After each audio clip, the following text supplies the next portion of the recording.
This video is going to review the application of a tourniquet to control deadly bleeding. So tourniquets are used to completely shut down all blood flow distal or below it to control bleeding. Now this does shut off all blood flow to that limb, so it does have some potential concerns. Generally, these can be on for an hour, 2 hours, fairly safely in a pre-hospital environment when you're comparing that risk to the patient bleeding out and not applying it. So when we would use a tourniquet is if the scene doesn't allow us to take the time to do that well-aimed directed pressure and packing like we talked about over here, or there's multiple vessels involved and we really just can't get good control with that direct pressure. So when we're applying a tourniquet, we want to go at least kind of 2 to 3 inches above where the bleeding is if we can identify where that bleeding is. So here we have an amputation, we can easily see, and we can apply our tourniquet right here.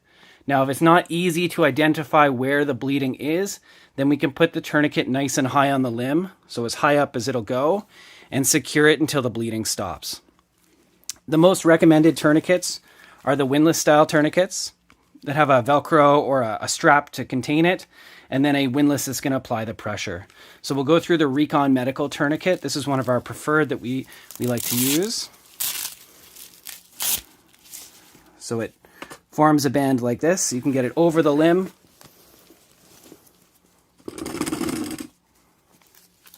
And then what you need to do is make sure this is nice and tight before you apply the windlass. So we're going to get this right down on the patient. Make sure that's nice and secure. So this is snug, it's on the patient. Then we're going to turn our windlass. So here's our windlass here. And we're going to turn it until we have bleeding control. So once we notice the bleeding has stopped on the patient, then we're going to let the windlass catch in this little closure here. We can take the excess strap,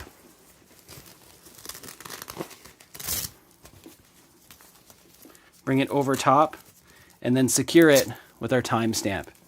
Now this timestamp, we can mark the time with a marker, or the nice thing with the Recon Medical tourniquet is you have a built-in pen, so you can write the time right on it. Once you have that secured, you want to make sure you're monitoring this, that there's no bleeding starting here.